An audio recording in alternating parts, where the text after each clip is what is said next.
Hi there. I've made the decision to move my camera gear from shooting on GoPro to DJI. And in this video, I'm going to explain the 7 reasons why I made that switch. And spoiler alert, it's probably not the reason that most people would think. And I want to just start this video by saying I have no relationship with DJI and I have no relationship with GoPro. I buy all my own camera gear and I haven't been given any equipment from them. So this is a, fair dinkum, honest assessment, and it's not influenced or sponsored in any way. Okay, so why did I move across? And I think a lot of people, they think the first reason's image quality, and that's not, it really didn't come into play.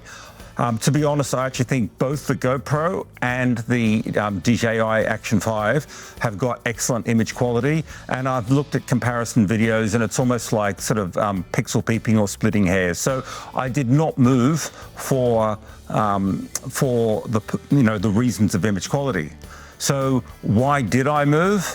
Okay, so here are the 7 reasons why I cut across from GoPro. I'm going to go through each of them one by one. You can see the first one is it's in a larger font, and that's because without a doubt, this was the one that really influenced me to go across. And that's the sound and the audio quality. And let me sort of explain what I mean by that. I recently read a quote from Jeremy Clarkson, and the quote really resonated with me. And let me just sort of read that to you. Jeremy said, "I will never have an electric car. I can see that people like them and that they're interesting, but I just like the sound of a V8. I never want to drive a car that hasn't got a nice sound coming out of the front or the back, and petrol does that. I'm nearly 60, I can drive petrol cars till I die." And I could really relate to that. And I think it's fair to say that when you ride a motorcycle, the sound of the bike has an even greater impact on the experience that you get. And what I realized was that I just wasn't doing justice to the sound that you get and the experience you get when you ride an adventure bike. So as I started looking at some of the new functionality of the DJI Action 5, I loved the fact that it could sync to the radio mics that they make. And I've got the radio mics. And it's almost instant syncing. And so I thought I'd give it a try, and I ran a test and I was really happy with the results. Last weekend, I did an adventure ride down the South Coast, and I used the new audio setup. And so I'd like to just sort of show you the before and after so you understand just how incredible the sound is that you get out of the radio mic if you mount the radio mic in the back. So first of all, here is where I mounted the radio mic. You can see I actually just strapped it to my back carrier rack. It's pretty close to the exhaust pipe, and it had a dead cat on it so that it actually stopped a lot of the wind noise from getting to the microphone. I did a bunch of testing on the ride, trying the mic in some different places, but let me play you the before and after.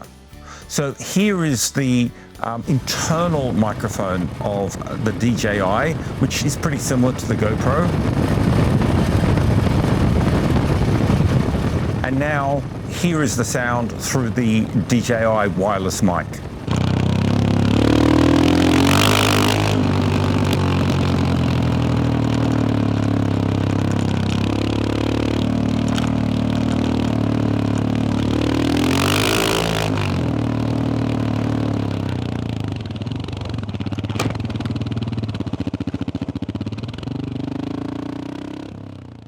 And one more time, let me show you what it sounds like with low speed, okay? Here's the internal camera microphone of the DJI.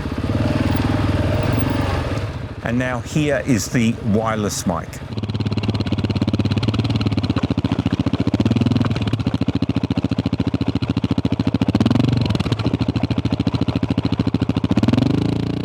And I think you can agree that the experience is just so totally different.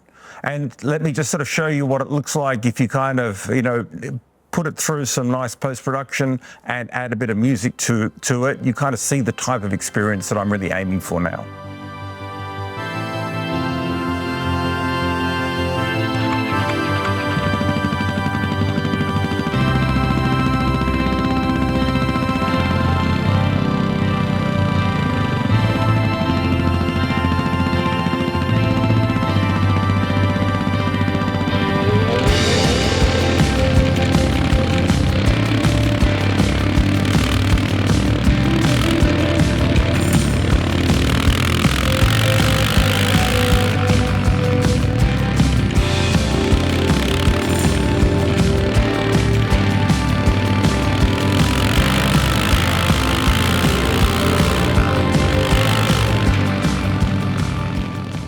Okay, so that's reason number one, the primary reason why I switched from GoPro to DJI. And look, I've heard that you can actually sync the DJI mics to the GoPro, but I've also seen issues with the people that have tested that. And so that's why I didn't sort of just stay with GoPro for that.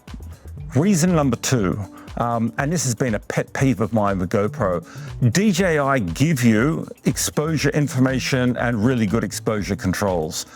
On the GoPro, you have got no idea what ISO you're shooting at, what the shutter speed is. The only way to get this is by applying these GoPro hacks out of the GoPro labs. And I just don't want to do that, right?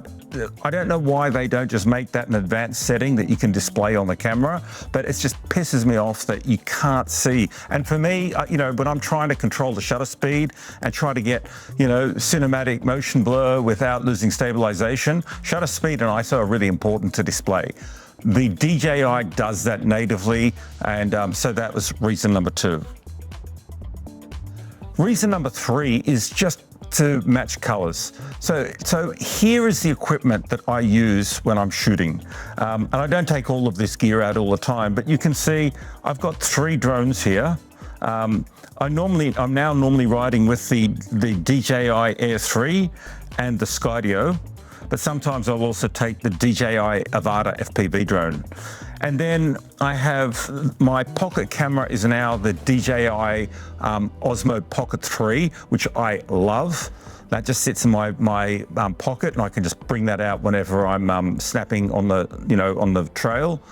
And then of course now I've got the DJI Action Cam, and that means that the color profiles, the color of DJI is different to GoPro. And I'm not saying one's better than the other, but now when I'm editing, it means I can just match all the colors up between everything other than the Skydio, okay? Whereas if I've got GoPro plus DJI plus Skydio, it's just 3 different sort of colors that I've got it just takes more work in grading. So I like the fact that I'm now, with the exception of the Skydio, an all DJI shop, and all my colors are consistent. The next is the quick release. I love the quick release mechanism that the DJIs have. I can snap a camera on and off brackets in 3 seconds, literally. And I found it's rock solid and just really quick to use. The GoPro sort of screw-on mounts, they were great 10 years ago, but get with a GoPro. I don't know why you can't do something that's just faster, especially, if I've got the media mount sitting on my chin to reduce the wind noise, and I need to change batteries, I've got to unscrew that, take it out of the cage, pull the camera out, swap battery, put it back in the cage, put it in, screw it back into my mount. It's a pain in the ass. Whereas now, for a start, I can just pull the battery straight out the side, but I can just take that camera on and off in seconds. So I love that quick release mount. Point 5, reliability. And I don't think I've got to go into too much detail on this. Anybody that's shot with GoPro, you've probably experienced it where the GoPro locks up, you've got to take the battery out. I don't know, GoPro have had some reliability issues for a while, and I've just found the reliability so far with the DJI to be rock solid. And I've had an Action 4 before I bought the Action 5, so I've been shooting with the DJI as my second camera for quite some time. But reliability was definitely point number 5. Point 6, low light video. That's one thing that DJI, it's got a special mode for low light. And I've just found that if you're shooting at night around the campfire or in dark riding conditions, when you put it into low light mode, it's amazing on DJI. So I love that mode. And then the last reason, point 7, why I switched, the DJI's got this nice function where you can switch modes. So I have 2 profiles set up on my action cams. One of them is sort of wide angle, and it's getting my whole handlebars and mirrors and everything in it. And that's when I want to show my point of view of riding. And I adjust things like the lens and the stabilization on that. And then there are times where I want to actually follow a rider and zoom in on that rider. So I change mode to a more zoomed in more stabilized, horizon balanced view. So those two settings, often I want to switch between them. And with the GoPro, the only way to do that I found is to go to the back menu and, bring up the menu, tap change mode to enable it, which you can't really do safely while you ride. Whereas with the DJI, I can, because the power button toggles between the modes. So I can be in wide angle point of view mode, right? And then I can sort of stop, and then I can just change mode. And now I'm in sort of follow mode, or what I call cinematic mode. And I can do that while I'm riding without having to stop. So that's the seventh reason why I've moved across. Now, the DJI is not perfect. There are two niggles that I've got with it right now. So the first one is that the ND filters don't lock in place, okay? So they don't screw in or sort of have any sort of bayonet type mounting. You actually just have to push them on top of the, over the top of the main lens. And when I've used that for my rear camera, I've lost 3 ND filters now. I'm finding it's actually okay on my front camera. So I am using ND filters on my front action cam, on my chin-mounted camera. And in fact, the one advantage to that is you can actually take that ND filter on and off really quickly. So because it sits over the main protective lens, if I've got, say, an ND8 filter on, and then I'm riding my motorbike and all of a sudden I go into a dark sort of, dark bush or dark trees, I can just pull that ND filter off, and I just slide it into my jacket pocket, and then it just sits there. And then now I've got a clear protection on, and then when I'm riding through, if it all of a sudden gets brighter, I can reach in and I can actually put that ND filter in. So it means I can actually swap and adjust my ND filter between an ND8 3-stop and a clear filter while I'm riding. So that's one slight positive to it. And then just the last niggle that I've got, and I think this is going to be fixed in a firmware upgrade. I think it's some sort of bug or overlook. The ISO settings are not the same between the Action 4 and the Action 5. In the Action 4, I've got more control. I can lock the ISO down to, say, 100 to 200 range.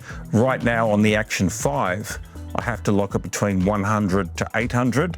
But I've put a few posts on the DJI website, and I get the impression that this is just some sort of feature that's been overlooked, and we will see that fixed in a firmware upgrade. So anyway, I hope you found that useful. I am editing my latest adventure, and that's all shot with the Action 5 and with the enhanced audio. So you'll get to judge for yourself whether you think my new setup is better or worse. Thank you.